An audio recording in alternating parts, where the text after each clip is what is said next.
Assalamualaikum warahmatullahi wabarakatuh ya. Jumpa lagi saudaraku di channel Kampus Ilmu Hikmah. Nanggapi komentar saudara Morak Marik channel. Lah ini channelnya wis Morak Marik ya. Mau tanya, bisa nggak target punya kota pendamping dari leluhurnya? Terus kita mau masuk lewat pengasihan amalan surat Yusuf. Terus kedua orang tua dah setuju. Terserah mau diapain udah manut sama saya. Yang penting dinikahkan.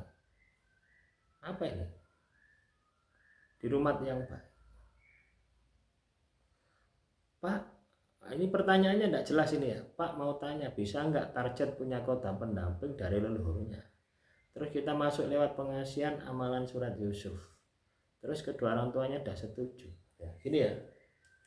Ini pertanyaan itu harus diperjelas ya. Yang kamu tanyakan itu apa? Ya. Ketika Anda mengamalkan amalan pengasihan surat Yusuf, ya, target punya kodam atau tidak punya kodam, ya. Ketika Anda berhasil berarti Anda mampu mengendalikan kodamnya target. Kalau target punya kodam, ya. Kalau memang target itu punya kodam, entah kodam leluhur, ya. Kodam ini banyak ya, banyak sumber perolehannya gitu ya.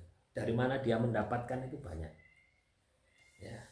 Ketika Anda mengamalkan sebuah amalan pengasihan, ya, surat Yusuf atau amalan-amalan ilmu hikmah yang lainnya, ya. Dan ketika Anda berhasil, berarti Anda mampu menembus pagaran target. Nah, pertanyaannya di sini kan tidak jelas toh. Tak anggap saya buatkan sendiri pertanyaannya, tak jawab sendiri. Ya. Ini lebih sulit ya daripada saya menjawab pertanyaan Anda. Lebih sulit saya membuat pertanyaan sendiri, saya jawab sendiri.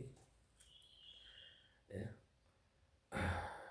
Ketika katakanlah target ini punya kotak, ya, otomatis akan melakukan perlawanan. Apapun itu jenis ilmunya, itu akan melakukan perlawanan, akan terjadi gesekan. Sehingga ketika Anda mengamalkan amalan pengasihan, Anda butuh waktu lama. Ya. Dan ini pun juga tergantung dari besaran energi yang Anda himpun, yang Anda lontarkan kepada target. Ya, semakin besar juga semakin cepat, semakin berkualitas juga semakin cepat. Ya, tidak ada ceritanya kodam itu menerima gitu, tidak ada. Namanya kodam pendamping. Apapun itu akan menjaga si pemiliknya. Gitu.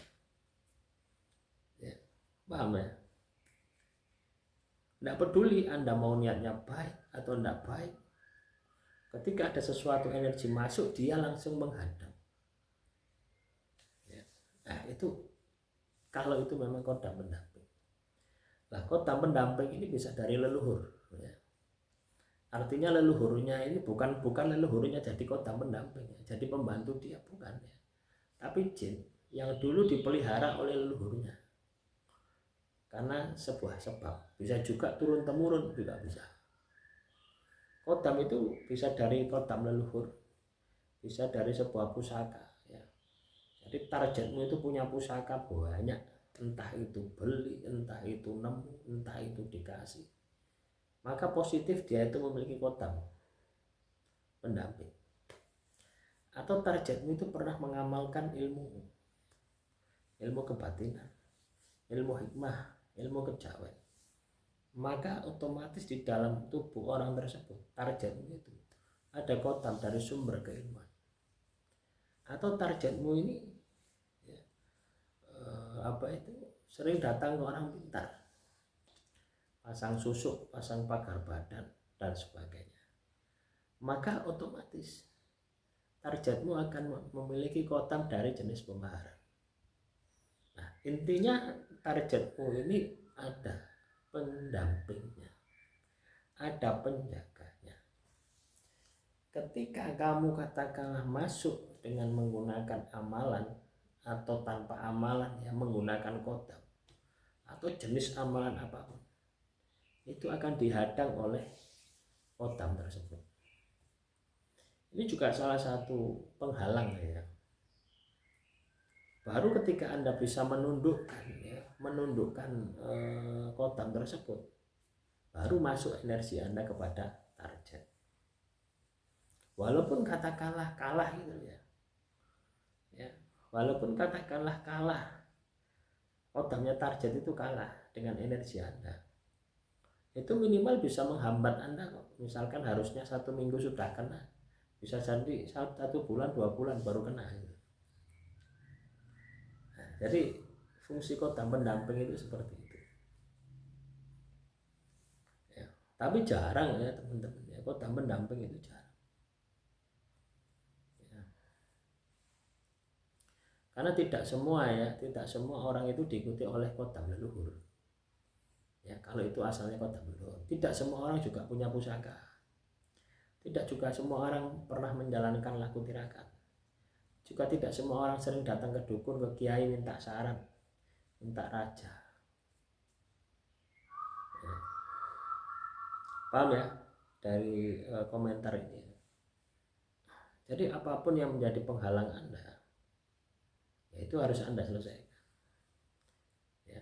Nah ini yang saya maksud kemarin ya di video shot itu, penghalang dari makhluk lain, makhluk halus lainnya ya. Salah satunya adalah kodam tadi ya, salah satunya adalah kodam ya. Semoga apa yang saya sampaikan ini bisa Anda pahami ya. Terus apakah ketika kita ini katakanlah dia ada kodam, apakah kita bersihkan dulu atau kita mengamalkan langsung amalan pengasihan sekalian pembersihan ya. Artinya satu amalan pengasihan tersebut untuk pembersihan ini bisa 2 cara tadi. Anda mau membersihkan dulu juga bisa, sehingga ketika Anda mengamalkan amalan pengasihan ini sudah tidak ada hambatan, atau langsung mengamalkan amalan pengasihan ya, itu pun juga bisa. Tapi Anda harus memperbesar energinya, harus di atas makhluk tersebut. Kalau energimu di bawah makhluk ataupun sama, nah itu terjadi gesekan. Tapi kalau energimu lebih besar, tidak ada gesekan, Anda bisa masuk los. Nah, jadi dasarnya seperti itu, konsepnya seperti itu ya. Silakan dipahami lagi ya.